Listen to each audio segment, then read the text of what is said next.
Good afternoon, everyone. Welcome to episode 20 of the Purple Penny coin news videos. It's Monday at lunchtime in Adelaide, South Australia. We're trying a couple of different things here today. One is that we're recording the video directly rather than relying on Facebook saving it. The other is we've got a new light, but unfortunately it's making me look a bit yellow, so I've got no idea how to adjust the colour balance on this camera.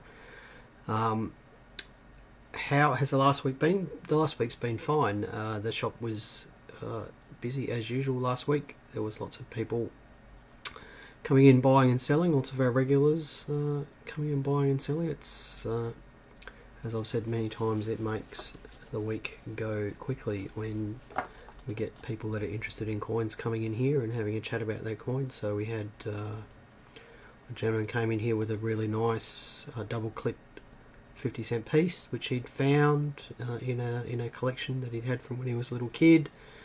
A gentleman with some really nice Australian decimal notes who came in to have a chat about those. Bought a collection of modern English mint products, some really interesting 50p coins which I've never seen before. That was some cute things in there. The things in the background, we've been getting things listed up on the website as quickly as we can this week, and as usual things are going quite well there. We've got another batch of 500 gram silver bars in this week, so if anyone is interested in those, please send us a message and we'll work something out with those. We've got a number of those in stock. So I'll just say hello to a few people here. Hello Matthew from the Gravy Train. Hello Val and Don and Ash and Gary, Tate, Jason. Thanks for joining in today. Let's jump on to the news for the day. So we're set for the new mint releases next Thursday, which is Thursday the 3rd. We will run through those in a minute, just for those of you who might not know what's coming up, and perhaps you will see something there that interests you, and get in contact with your local dealer and try and get on their interest list if you want to secure some of these. There will be a little bit of news coming out about a couple of them in the next few days from the mint, so just keep your eyes open for that. Two of the releases will be a bit of news about those, so we'll run through those next. Those of you who watched last week would have seen my discussion on the $2 coin in the 2021 uncirculated set, that the paint had been applied upside down. Just a bit of a refresher there. The Aboriginal flag $2 in the mint set, the black coin, the black colour is on the same side as the legend that includes the 1971 date, and the red colour is on the same side that includes the 2021 date. And Catherine happened to find one a couple of weeks ago where the colour was the other way round. So the paint has been applied upside down, and we had some supporting evidence of that, of some production paperwork that someone had taken photos of when they were at the mint. And we did put a call out over social media to ask people to look for their own 2021 uncirculated sets, and one other person found one with their paint upside down. So Catherine and I put together an article over the weekend, and that will appear in the July edition of Australian Coin and Banknote magazine. Hopefully that will generate a bit more interest, and we'll find out whether there will be more of those. The third point there is sort of a carry on from that, which is the 2021 Aboriginal flag $2 being in circulation. Now I've been of the opinion that wasn't going to happen because of the alignment issues that a production coin would cause, and my belief was that perhaps the Indigenous population wouldn't be happy if the flag wasn't oriented correctly. But I have now been quite happily brought around to think that perhaps that alignment issue really had more to do with the coins looking good in the mint set than anything else, and that I'm now of the opinion and that the flag $2 will be released into circulation, and I have a bit of background knowledge about that which I can't share at the moment, but do look for that coin to appear in circulation, and when I don't know, but maybe June or July would be my guess to look for that coin coming into circulation. I don't believe it's coming in rolls. It'll just be released into circulation the same as the Woolworths coins or whatever, so do look out for that in the next coming months. Those of you who have followed this channel for a little while will remember the 1988-89 $2 HH article that Channel 9 so helpfully published late last year. It appears that there's a journalist there, or a group of journalists that have followed the TikTok channel where that information was sourced from. There's a gentleman who does TikTok videos about coin values, and I don't know who he is, but he's just really regurgitating information that you can find in the Renix coin catalogue, and doing sort of cute little musical videos along to information that you can find in that Renix coin catalogue. And last week some genius at Channel 9 picked up on one of his videos where he was talking about first and last prefix 2014 $50 notes, that they could potentially be worth thousands of dollars, and of course they're not. But we've been getting a lot of phone calls and a lot of emails about that. So if you do see coin and banknote value news on Channel 9 at the moment, it would be interesting to just take a look at it in more detail and see if they're sourcing it from that same TikTok channel, because yeah, journalism at its finest in my opinion. Right, that's it for coin news this week. I don't have anything else. The internet has been fairly quiet this week. There hasn't been any controversies or any big changes in the market that I've noticed. So let's just run through a few more hellos here. Hello Blake and Andrew from the Gravy Train. Hello everyone from the Gravy Train. Great new cover image the Gravy Train released last week. It looks pretty good. Hello Werner. Werner has been in with his partner a few times in the last couple of weeks. It's good to see you watching again, Werner.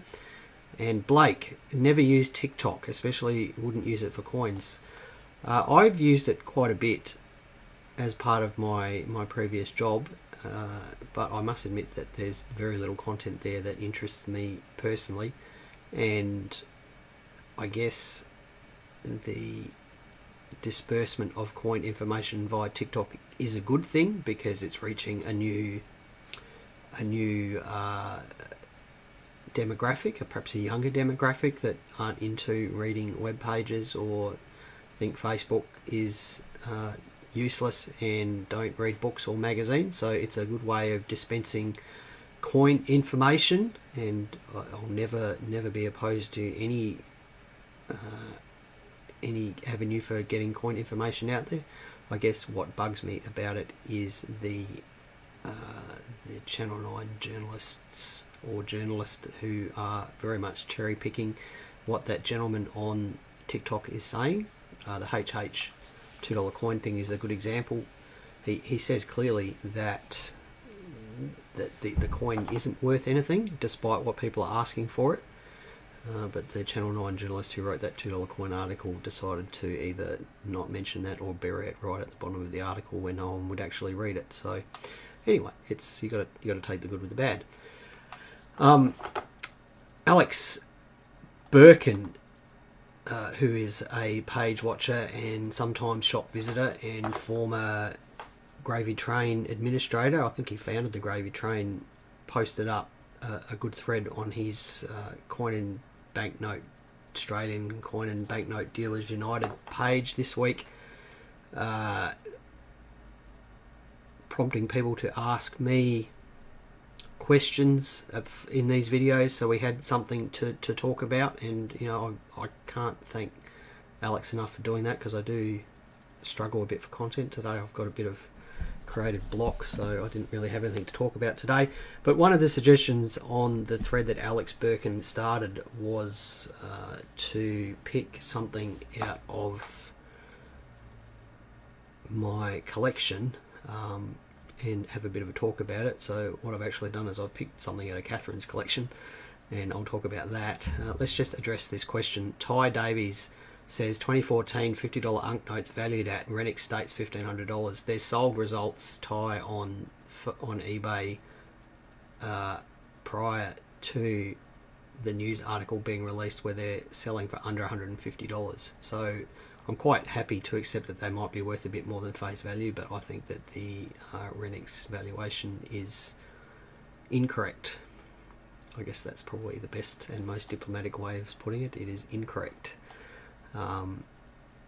Certainly if those notes came in here and they were in any way circulated, we wouldn't pay more than face value for them. If they were uncirculated, then we would probably pay an amount for them and add a premium on top of that. So yeah. Andrew says the Renix guide is all over the place. Any price guide is all over the place. I think the Renix guide is very good. I think it's much better than the other guide that used to be available here in Australia.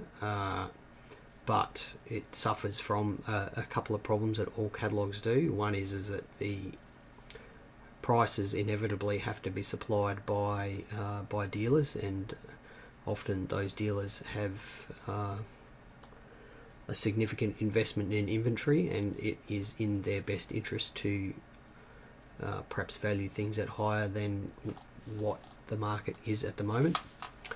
The other problem is of course that it's a book that gets published once every 2 years or something, and that the market at the moment, especially with the advent of social media, moves in cycles that can be measured in months or even weeks sometimes. So that's inevitable for a book, but there's no doubting that the content in there is excellent, and having all that information in one spot is super useful, and Renix are quite good at fixing up mistakes in that book. Maybe not the pricing mistakes, but the informational mistakes. They're quite happy to fix those up and take feedback on those. So it's a pretty good book, and one that I use and recommend quite a bit. So Tony, is Dion Skinner still alive? I don't think so, Tony. Brendan ALF says that Renix is a guide and not the gospel, and that's absolutely correct, Brendan. There's a few rules of thumb that you can use in there, and a lot of those, generally the catalogue values are much higher than the current market price, but there are sections where the catalogue value is under the current market price. You've just got to get to learn the bits and pieces in the market. Hello, Andy, and hello, Gary. How are you? Right, so the suggestion that we had for me to talk about today was to pick something out of my collection and have a talk about it. I guess we might just pick one thing, but before we get into that, what is it that I collect? Not a lot these days, actually. I don't really sort of collect. I used to collect errors a lot, and high-grade pre-decimals and high-grade world coins. I really stopped that several years ago because I don't know. I just kind of lost my mojo there, so I've stopped collecting all that sort of stuff. Catherine and I will pick up an error and hang on to it if it is exceptionally unusual, or perhaps a premium example of the type, but they are very few and far between. We've been doing this long enough now that there's not a lot of errors that pop up that we haven't that we don't already own one of the type, or we've got a better example. Those errors that I showed you last week of the dollar on the Dancing Man dollar on the 10-cent blank, we hadn't seen one of those before, but we've got a 1984 dollar on a 10-cent blank, so we didn't want to hang on to it. The 50 cent on the 20-cent blank, we've got one of those already. We didn't really want to hang on to that one. So if something exceptional comes along, we might hang on to it or buy something at auction, but it's pretty unusual. I've given up on pre-decimals completely. Catherine still collects the purple toned pennies or the blue toned pennies if they pop up. Really the only thing that I collect now is items that have been made out of coins, so trench art or love tokens or things like that. Just, you know, each one of them is unique. Probably only buy 1 or 2 a year at the most. So that's kind of where my collecting interest is at the moment. I must admit that I don't really feel the need to own a lot of this stuff because it passes through my hands. I love looking at it, I love taking photos of it, I love understanding where it's come from, how it was made, and that to me is just as interesting as owning it. I think, you know, the trouble with owning these things is that you don't look at them as much as you should, and as such sometimes it's best to just pass them on and let someone else enjoy them, someone who will perhaps look at them more than you do and enjoy them more than you do. So that's kind of where we're at the moment. G'day Low, and Blake says collect that silver. I must admit, Blake, that I do hang on to some silver from time to time. Sometimes my old silver bug gets me and I do hang on to some of it, but nowhere near as much as I used to.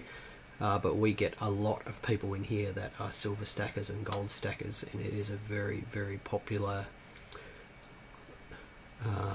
I always hesitate to mention investment on this channel, but it's a very popular way of converting your capital into another form, shall I say. So yeah, it's a fun thing, and it's nice to see your stack get bigger and bigger.